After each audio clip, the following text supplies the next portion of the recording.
Assalamualaikum warahmatullahi wabarakatuh. Baiklah, perkenalkan saya Diva Sri Rezeki. Perkenalkan, saya Galuh Rahmadini.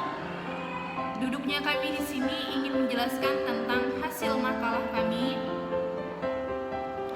berjudul Hakikat Manusia Menurut Islam. Oke, yang pertama, seperti yang kita tahu, jika berbicara tentang manusia dan agama dalam Islam adalah membicarakan sesuatu yang sangat klasik, namun senantiasa aktual. Berbicara tentang kedua hal tersebut sama saja dengan berbicara tentang kita sendiri dan keyakinan asasi kita sebagai makhluk Tuhan. Dalam KBBI atau Kamus Besar Bahasa Indonesia mengartikan sebagai makhluk yang berakal budi, mampu menguasai makhluk lain. Lalu menurut pengertian ini, manusia adalah makhluk Tuhan yang diberi potensi akal dan budi, nalar dan moral untuk dapat menguasai makhluk lainnya demi kemakmuran dan kemaslahatannya.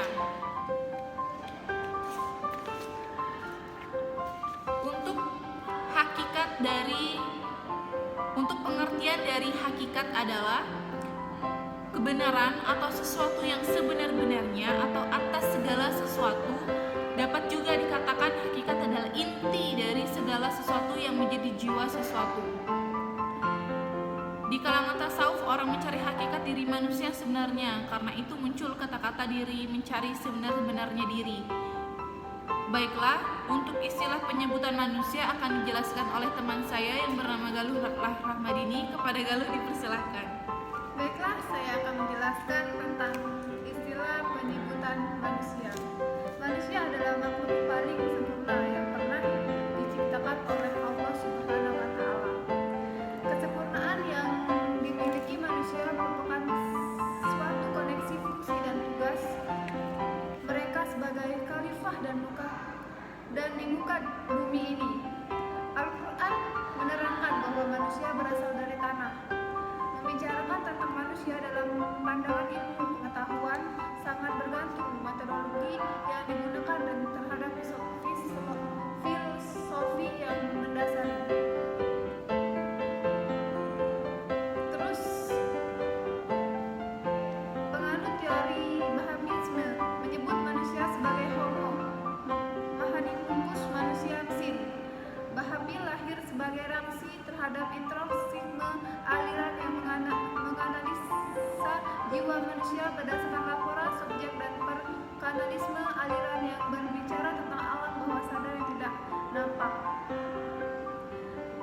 Terus dalam Al-Quran istilah manusia ditemukan 3 kosakata yang berbeda dengan makna manusia akan tetapi memiliki substansi yang berbeda, yaitu kata basyar, insan, dan atas. Terus selanjutnya akan dijelaskan oleh Diva Sri Rezeki. Baiklah, di sini saya akan menjelaskan tentang asal-usul penciptaan manusia berdasarkan Al-Quran.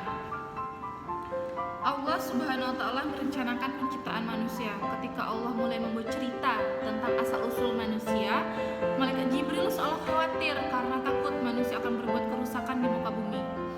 Di dalam Al-Quran, kejadian itu diabadikan. Sesuai dengan Quran surah Al-Hijr ayat 28-29. Dan ingatlah ketika Tuhanmu berfirman kepada para malaikat, sesungguhnya aku akan menciptakan seorang manusia dari tanah liat kering yang berasal dari lumpur hitam yang diberi bentuk.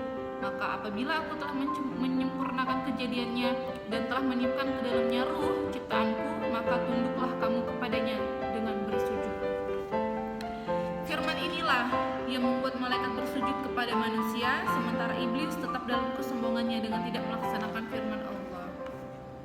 Allah berpesan pada Adam dan Hawa untuk tidak mendekati salah satu buah di surga. Namun iblis menggoda mereka sehingga terjebaklah Adam dan Hawa dalam kondisi yang menakutkan. Allah menghukum Adam dan Hawa sehingga diturunkan ke bumi, dan pada akhirnya Adam dan Hawa bertaubat. Taubat mereka diterima oleh Allah, namun Adam dan Hawa menetap di bumi sesuai dengan surah Al-Baqarah ayat 33-39. Mungkin dari teman-teman penasaran tentang bagaimana sih potensi dan keistimewaan manusia, maka di sini akan dijelaskan oleh teman saya Galuh Rahmadini. Kepada Galuh saya persilahkan. Baiklah, potensi dan keistimewaan manusia. Manusia menurut agama Islam adalah makhluk Allah yang berpotensi. Di dalam Al-Quran ada 3 kata yang digunakan untuk menunjukkan kepada manusia. Kata yang digunakan adalah mushar, insan, dan nas, dan buni, Adam. Potensi itu meliputi potensi jasmani, fisik, rohani, spiritual, dan akal. Terus ada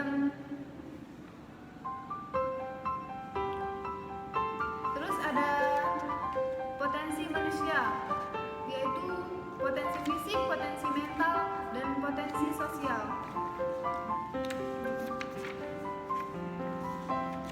Selanjutnya akan dijelaskan oleh Dipa.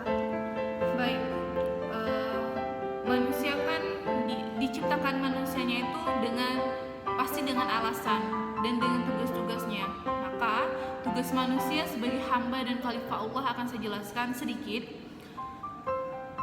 Manusia diserahi tugas hidup yang merupakan amanat dan harus bertanggung jawab di hadapannya.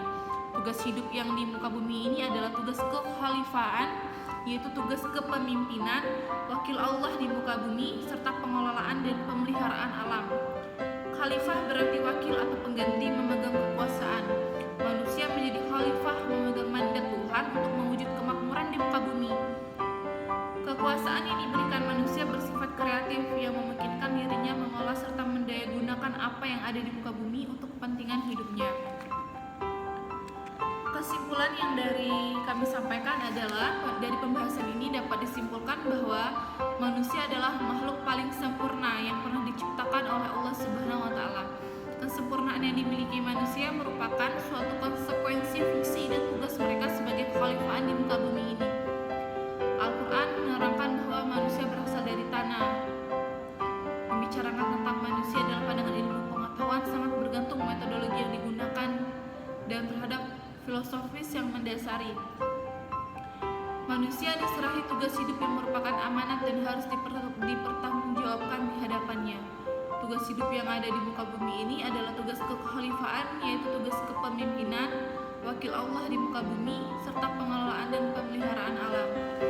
Baiklah, sekian presentasi atau penjelasan sedikit tentang hakikat manusia menurut Islam dari kami berdua. Apabila ada salah kata, kami mohon maaf karena kebenaran hanya milik Allah Subhanahu wa taala. Kami akhiri, wabillahi taufiq wal hidayah. Wassalamualaikum warahmatullahi wabarakatuh.